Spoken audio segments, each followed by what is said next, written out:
남녀가 소개팅을 했고 분위기가 너무 좋아서 1차 자리를 끝나고 2차로 이자카야를 갔어요. 이자카야에서도 분위기가 너무 좋았고 그러다 보니까 마주 앉다가 옆으로 나란히 앉게 됐어요. 계속해서 분위기가 좋으니 남자 입장에서는 여자도 나한테 호감이 있구나 라고 생각을 하고 여자 어깨에 손을 올렸어요. 혹은 뒤로 이렇게 해서 여자 허리에 손을 감았어요. 이러면 이 남자의 행위는 추행일까요? 추행이 아닐까요? 둘이서 마음에 들어서 그런 거죠. 이 행위로 인해서 이 여성분은 3천만 원을 벌었습니다. 그러니까 이런 식으로 성추행으로 신고해서 2천만 원, 3천만 원, 때로는 5천만 원까지 받아내는 경우가 매우 많습니다.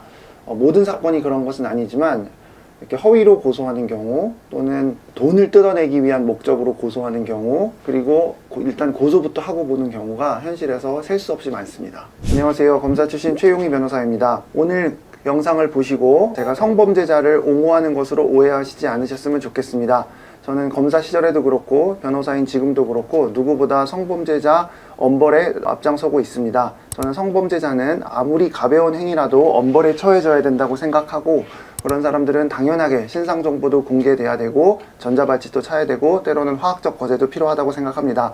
다만 오늘 설명드리는 내용들은 억울한 성범죄에 한정해서 말씀을 드리는 것이고 억울한 성범죄가 무엇인지는 영상 뒤편에서 설명을 드리도록 하겠습니다. 그러면 변호사님이 가장 기억에 남았던 억울한 성범죄 사건이 있으세요? 일단 억울한 성범죄 너무 종류가 다양한데요. 보통 사람들은 성범죄라 그러면 무슨 납치해 가서 어떻게 하고 혹은 뭐 길 가는 여성을 임의의 여성을 상대로 범죄를 저지르는 거라고 생각하는데 그런 경우는 당연히 성범죄지만 현실에서는 꼭 그렇지만은 않고 딱 봤을 때 이게 무슨 성범죄지?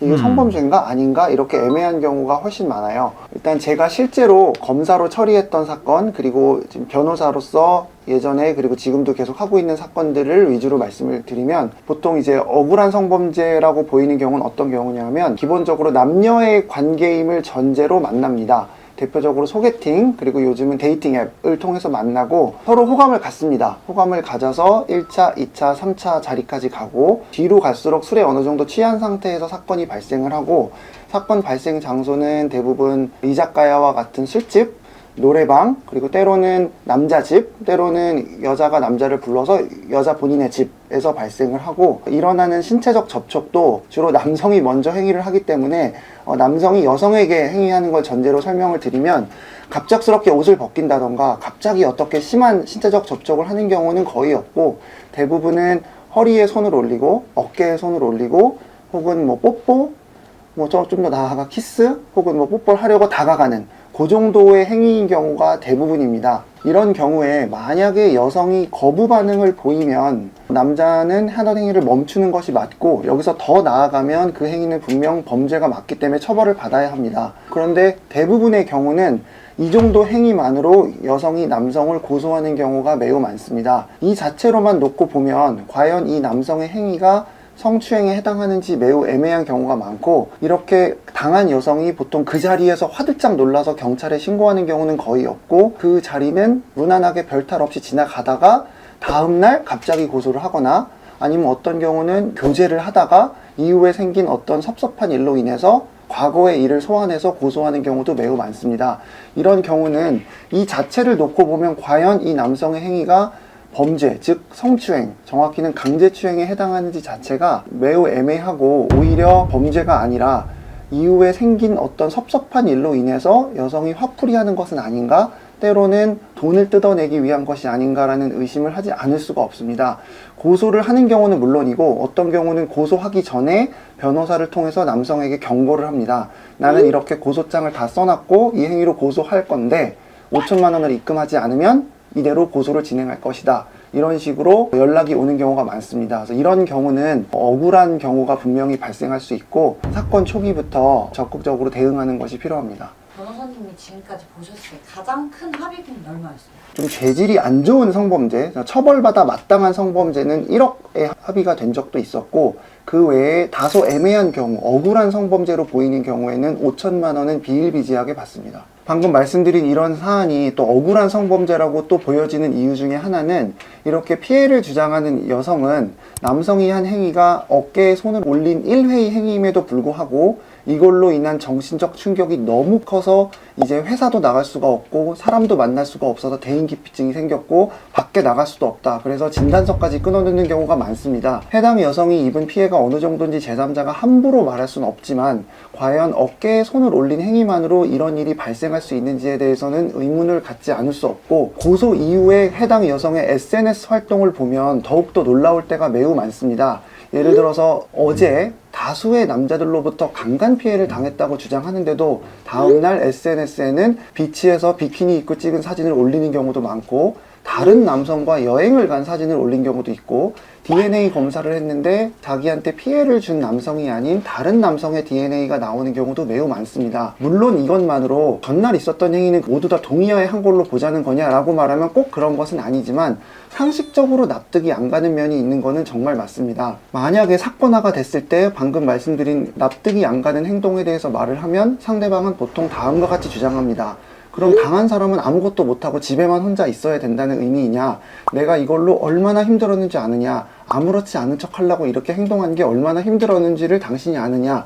이렇게 보통 반박을 하기 때문에 가해자로 지목된 남성의 입장에서는 굉장히 난처하지 않을 수 없습니다. 이와 같은 사건이 실제로 고소가 되면 남자는 성범죄자로 인정이 돼서 처벌을 받는 경우가 매우 많습니다. 반대로 남성이 여성을 고소를 했을 때도 이와 같은 비슷한 상황이 전개될지에 대해서는 의문이 있습니다. 남성이 여성을 고소했을 때도 똑같은 결과가 나올지는 장담하기 어려울 것 같습니다. 그러면 말씀해주신 억울한 성범죄의 경우에는 억울하게 성범죄자로 몰리니까 무혐의 받기 되게 쉽겠네요.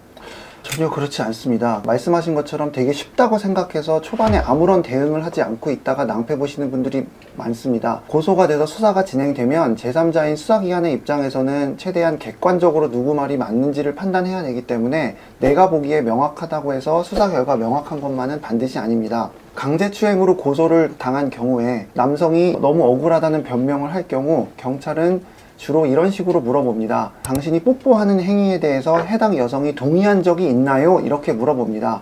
그럼 거기다 대고 예 동의했습니다 라고 답변하기는 어렵습니다. 왜냐하면 어느 누구도 신체적 접촉을 하는데 나 이제 뽀뽀하려고 너한테 갈게 그랬더니 여성이 응 어서와 이렇게 하는 경우는 단 한 번도 없기 때문입니다. 보통은 남성의 입장에서 어느 정도 정신적 교감이 이루어졌다고 판단했을 때 가사 그 판단이 잘못됐다면 더 이상 행동에 나아가면 안 되지만 자기가 생각했을 때 그 판단이 옳다고 생각되면 행동에 나아가게 될 수밖에 없기 때문에 네 동의했어요 이렇게 답변을 할 수는 없습니다. 그렇다면 남자의 입장에서는 상황이 이러이러하여 나는 여성의 동의가 있는 줄 알았습니다 라고 답변할 수밖에 없습니다. 법적으로 말하면 합의하에 한 행위다 또는 상대 여성의 묵시적인 동의가 있었다는 주장입니다. 그런데 이렇게 말하면 경찰관은 다음과 같이 반박합니다. 그건 당신 생각입니다. 피해 여성은 허락도 없이 어깨에 손을 올려서 매우 불쾌했다고 하고 그걸로 인해서 지금 사회생활도 못할 정도라고 합니다. 이렇게 경찰이 다시 질문을 하면 남성으로서는 마땅히 할 말이 없어지게 됩니다. 수사 과정에서 피해 여성의 주장에 대해 나름 일목요연하게 반박을 하게 되면 경찰이 자주 하는 단골 멘트 중에 하나는 우리는 판단하는 기관이 아니니 검사님한테 가서 말씀하세요 이렇게 이야기하고 사건을 검찰에 넘겨버리는 경우가 사실상 훨씬 더 많습니다.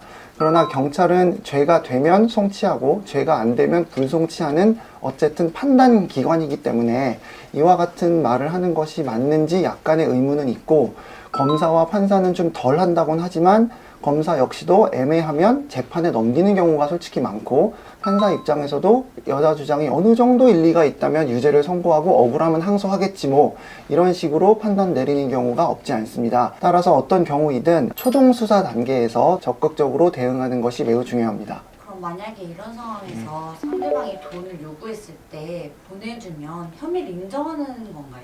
고소 전 단계에서 이런 돈 요구를 받았을 때 의뢰인들이 항상 하는 질문입니다. 저는 이렇게 주고 끝내고 싶은데 주면 제가 인정하는 거 아닌가요? 라는 궁금증이 있는데요. 꼭 그렇지만은 않습니다. 돈을 보냈다고 해서 내가 범죄를 저질렀음을 인정하는 건 아니고, 이때 합의서를 쓰더라도 언제 발생한 일에 대해서 상호 원만히 합의한다라고 작성하게 되기 때문에 반드시 내가 범죄를 명시적으로 인정하는 것은 아니기 때문에 그 점은 걱정하지 않아도 괜찮습니다. 다만 돈을 주는 문제를 넘어서 딜레마는 억울한 성범죄의 경우 이걸 계속 싸울지 말지입니다. 계속 싸우자니 이긴다는 거를 그 누구도 100% 보장할 순 없고, 내가 아무리 억울하다 하더라도 결과가 확실하지도 않은데 싸우는 것 치고는 시간도 오래 걸리고 돈도 많이 들고, 싸우는 기간 동안 나의 명예는 명예대로 실추되고, 때로는 더 이상 회사를 다닐 수 없어서 직장을 잃게 되기도 합니다.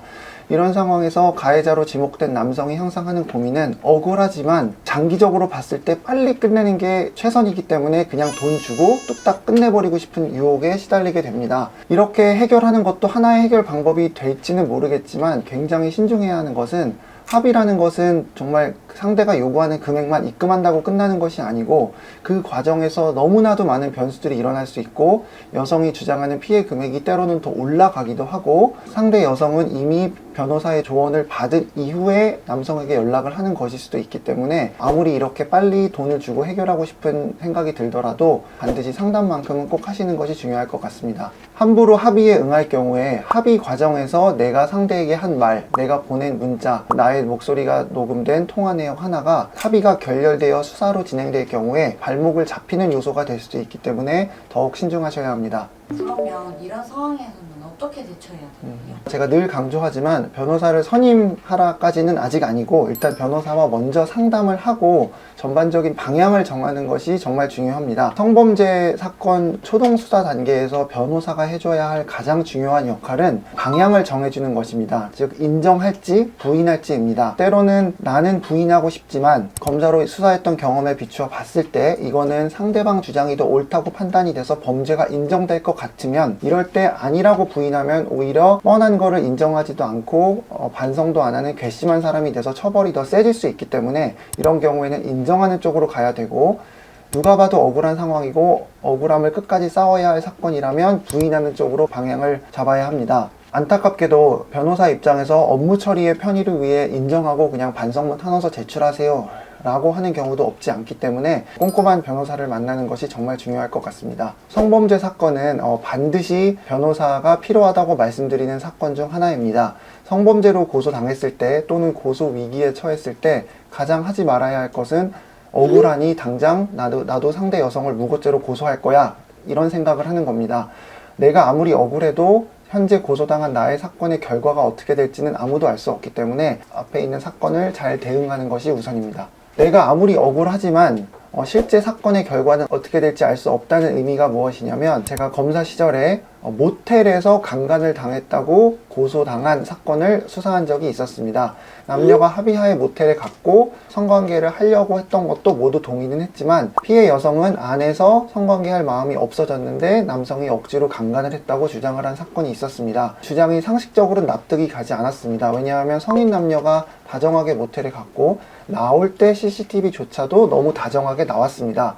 그러나 여성분의 주장은 안에서 할 마음이 없어졌고, 나올 때 뛰쳐나오거나 도움을 요청하거나 하면 당장 누가 도와준다는 보장도 없고, 안지 오래된 남자도 아니기 때문에 내가 도움을 요청하면 오히려 내가 폭행을 당하거나 해코지를 당할 수도 있어서, 일단 그 자리를 모면하기 위해 최대한 다정한 모습으로 모텔에서 나왔다고 말했습니다. 여성의 주장도 또 일리가 있는 면도 있기 때문에 굉장히 고민을 했지만 결국은 남성을 처벌하는 쪽으로 결론을 내렸었습니다. 이처럼 겉에서 보는 거랑 실제 결과는 또 다를 수 있기 때문에, 성범죄로 고소를 당했거나 당할 위기에 있다면 반드시 전문가와 먼저 상의하셨으면 좋겠습니다.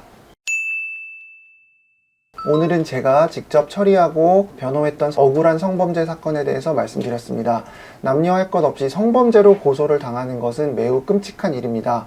그러나 꼭 아셔야 할 것은, 남녀가 같은 시간 같은 장소에서 같은 일을 경험했어도 내가 기억하는 그날의 일, 상대방이 기억하는 그날의 일, 상대방이 고소장을 쓴 그날의 일, 상대방이 수사기관에 가서 진술한 그날의 일, 그리고 수사기관과 법원이 파악한 그날의 일은 일치하는 경우가 단 한 번도 없습니다. 따라서 강조한 것처럼 내가 보기에 억울한 성범죄라 하더라도 반드시 억울한 성범죄로 연결되지 않을 수도 있다는 점입니다. 단순히 남자라는 이유로, 혹은 단순히 성범죄로 고소를 당했다는 이유로, 그리고 단순히 성범죄 사건이라는 이유만으로 불이익을 당하시지 않으셨으면 좋겠습니다. 인생 최대의 위기라고 해도 과언이 아닌 성범죄로 고소당한 그 순간, 여러분들의 사건을 꼼꼼하게 도와주시는 변호사를 만나셨으면 좋겠습니다. 구체적으로 어떤 기준으로 변호사를 골라야 할지에 대해서는 제 홈페이지와 블로그에 좋은 변호사 고르는 법이라는 글을 게시하였으니 그 글을 참고해 주시면 좋겠습니다.